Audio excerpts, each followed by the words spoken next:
In 1916, Madam C. J. Walker purchased the most expensive home ever owned by a Black American.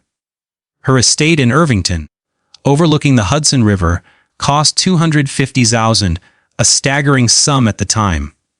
She employed a full household staff, traveled in a custom-built electric automobile, and was widely described in white newspapers as the wealthiest Black woman in America. Yet within 6 months of moving into her mansion, she was rejected by the local country club, without explanation. The yacht club denied her family membership. White neighbors circulated petitions demanding that she leave the neighborhood. She was 50 years old, internationally successful, and financially independent, and still unwelcome. This is more than a story about discrimination during the Gilded Age. It is the story of a woman who transformed rejection into influence, who turned her home into a headquarters for Black advancement, and who built a legacy that continues to inspire entrepreneurs and activists today. The estate, Villa Lewaro, still stands above the Hudson River. Its origins trace back to 1867, when Sarah Breedlove was born on a Louisiana cotton plantation. Her parents, Owen and Minerva Breedlove, had been enslaved until the Emancipation Proclamation. Sarah was the first child in her family born into freedom. But freedom in Reconstruction Louisiana came with crushing poverty, racial violence, and limited opportunity. She grew up in a one-room cabin, worked in cotton fields as a child, and was orphaned before the age of 7.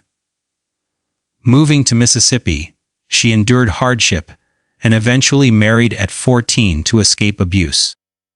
Widowed at 20 with a small daughter to raise, she relocated to St. Louis in search of survival.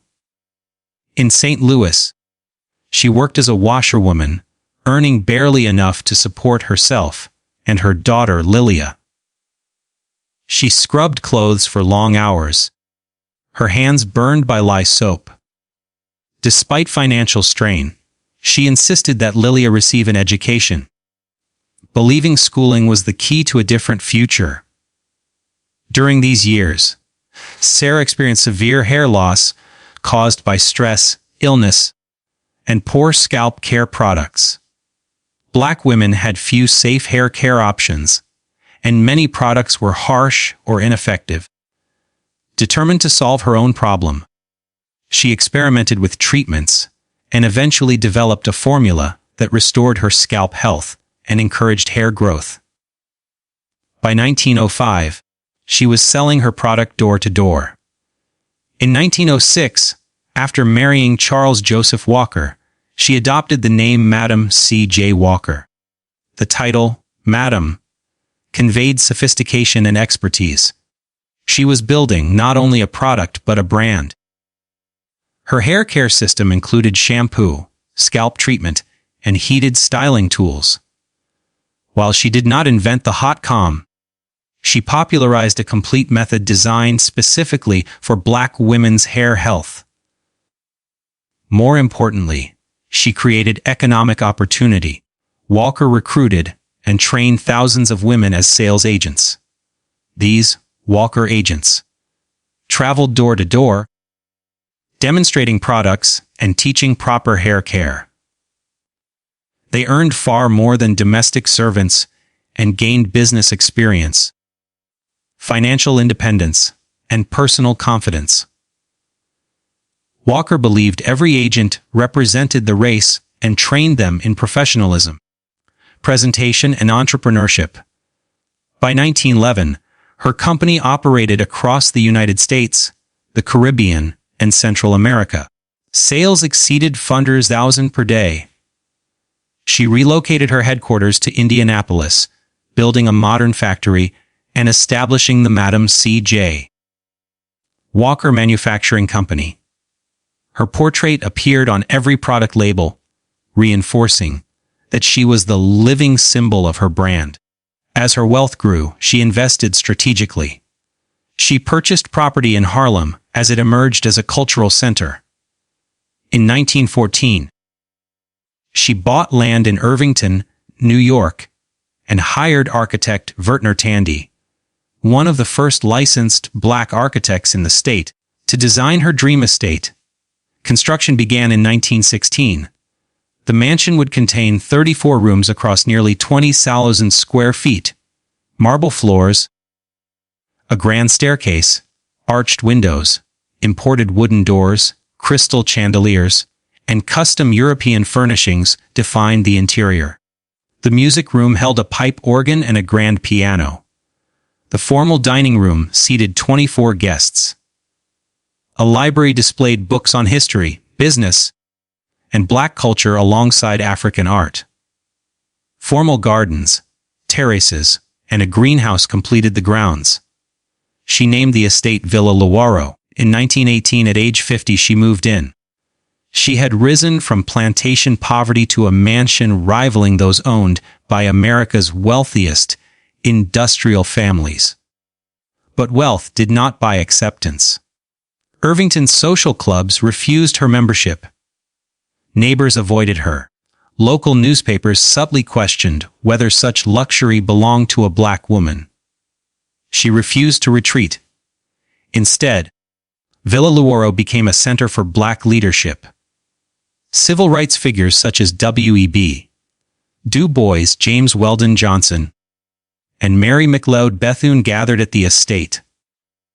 Strategy meetings addressing segregation, migration, education, and anti-lynching campaigns took place within its walls.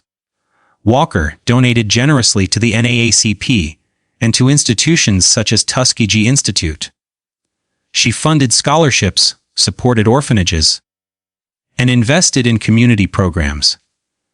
She believed economic power and civil rights activism were interconnected.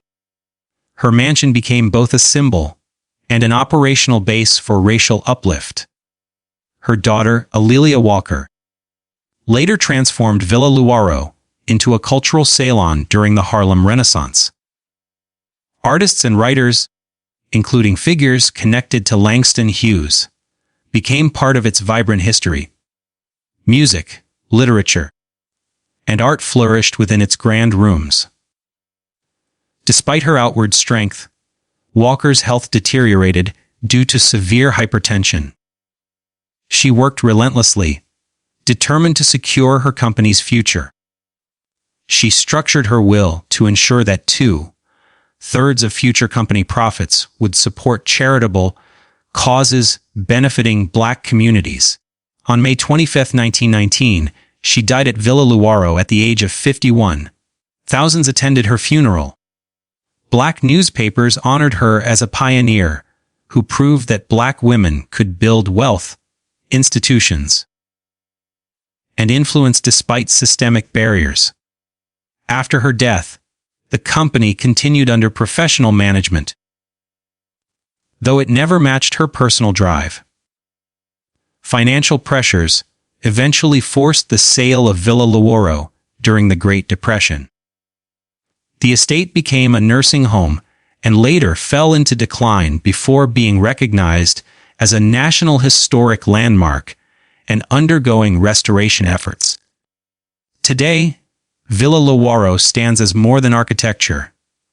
It is a monument to resilience and ambition. Sarah Breedlove began life as the daughter of formerly enslaved parents. She became Madam C.J. Walker, entrepreneur, philanthropist, activist, and one of America's first self-made female millionaires. Her life proves that success can emerge from adversity, that business can empower communities, and that dignity cannot be denied by exclusion. The mansion overlooking the Hudson River remains a lasting testament to a woman who refused to shrink in the face of prejudice and instead built something so powerful that history could not ignore it.